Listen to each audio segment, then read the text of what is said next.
আসসালামু আলাইকুম। সকল নিয়োগ প্রত্যাশী ভাই বোনদের জন্য আজকের ভিডিওটি। যারা প্রতিনিয়ত আমার ভিডিও দেখেন এবং আমার চ্যানেলটি সাবস্ক্রাইব করেছেন তাদেরকে ধন্যবাদ। আর যারা সাবস্ক্রাইব করেননি তাদের প্রতি অনুরোধ থাকবে আমার চ্যানেলটি সাবস্ক্রাইব করবেন এবং বিভিন্ন নিয়োগ পরীক্ষার প্রস্তুতির জন্য প্রতিনিয়ত আপনাদের জন্য নতুন নতুন ভিডিও নিয়ে আসবো। প্রতিটা ভিডিও মনোযোগ সহকারে দেখবেন। ইতিপূর্বে আমি অনেকগুলো ভিডিও দিয়েছি, আমার চ্যানেল সাবস্ক্রাইব করলে প্রতিটা ভিডিও পেয়ে যাবেন। আজকের চাকরি পরীক্ষার প্রস্তুতি সংক্রান্ত 42টা প্রশ্ন নিয়ে এসেছি। মনোযোগ সহকারে প্রথম থেকে শেষ পর্যন্ত দেখবেন। শুরু করছি। প্রথম প্রশ্ন, রক্তে হিমোগ্লোবিনের কাজ কি? অক্সিজেন পরিবহন করা। হিমোগ্লোবিন কোন জাতীয় পদার্থ? আমিষ জাতীয়। মানুষের রক্তে লোহিত কণিকা কোথায় সঞ্চিত থাকে? স্পৃহায়। মানবদেহের লোহিত কণিকার আয়ুকাল কত? 120 দিন। হার্ট থেকে রক্ত বাইরে নিয়ে যায় কোন রক্তনালী? আর্টারি।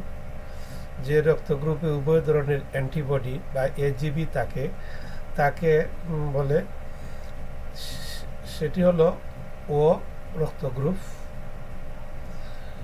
রক্তে অক্সিজেনের পরিমাণ কত নেমে গেলে অক্সিজেন দিতে হয়? 95%। রক্তে অক্সিজেনের স্বাভাবিকের নিচে নেমে গেলে কি হয়? হাইপোক্সিয়া। রক্তের তরল অংশের নাম কি? প্লাজমা। একজন পূর্ণবয়স্ক সুস্থ মানুষের দেহে প্লাজমার পরিমাণ কত? প্রায় 3 লিটার। রক্তে কোন কোলেস্টেরলের উপকারী? রক্তে কোন কোলেস্টেরল উপকারী? রক্তে বেশি পরিমাণে এইচডিএল কোলেস্টেরল উপকারী। রক্তশূন্যতা বা অ্যানিমিয়া বলতে কি বোঝায়? রক্তশূন্যতা বা অ্যানিমিয়া বলতে বোঝায় রক্তে হিমোগ্লোবিন হ্রাস পাওয়া। রক্তে বিলিরুবিন বেড়ে গেলে কি হয়? রক্তে বিলিরুবিন বেড়ে গেলে জন্ডিস হয়। একজন পূর্ণবয়স্ক সুস্থ মানুষের রক্তচাপ কত? একজন পূর্ণবয়স্ক সুস্থ মানুষের রক্তচাপ 120 থেকে 80 মিমি/। হিমোগ্লোবিন তৈরিতে কোন উপাদান অংশ নেয়? হিমোগ্লোবিন তৈরিতে আয়রন বা লৌহ অংশ নেয়। দেহের প্রতিরক্ষণ বা আত্মরক্ষায় কি সাহায্য করে? দেহের প্রতিরক্ষণ বা আত্মরক্ষায় শ্বেতকণিকা সাহায্য করে। রক্তে যে কণিকা বেড়ে গেলে ব্লাড ক্যান্সার হয়, রক্তে শ্বেতকণিকা বেড়ে গেলে ব্লাড ক্যান্সার হয়। রক্তকণিকা সৃষ্টির প্রক্রিয়াকে কি বলে? রক্তকণিকা সৃষ্টির প্রক্রিয়াকে হেমাটোপোয়েসিস বলা হয়।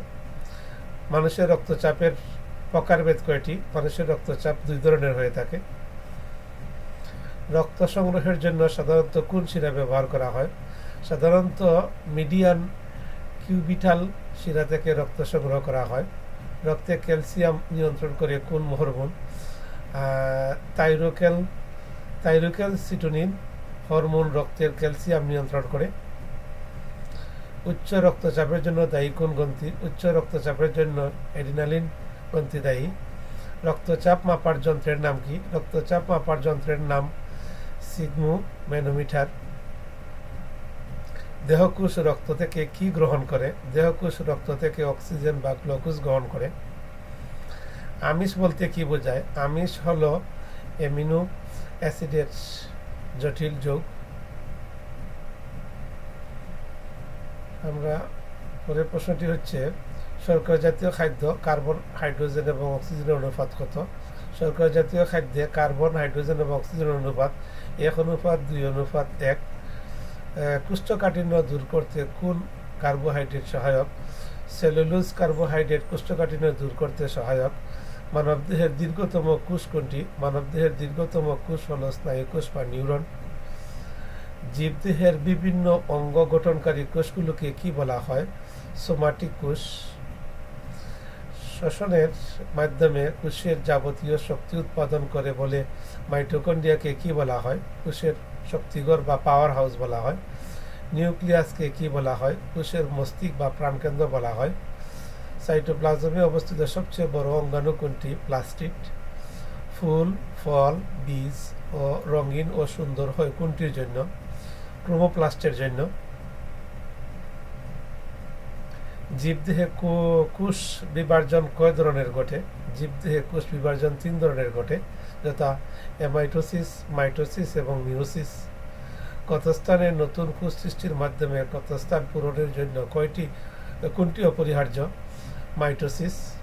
পাটের আঁশকে আর কি বলা হয়? সোনালী আঁশ বা ফ্লুয়েম প্যারেনকাইমা। একাধিক কোষ বিভিন্ন কাজের জন্য মিলিতভাবে কি তৈরি করে? কলা। প্লাস্টিডকে কি বলা হয়? জৈব প্রযুক্তির অন্যতম মৌলিক হাতিয়ার। যে তন্ত্রের সাহায্যে রেচন প্রক্রিয়া সম্পন্ন হয় তাকে কি বলা হয়? রেচনতন্ত্র।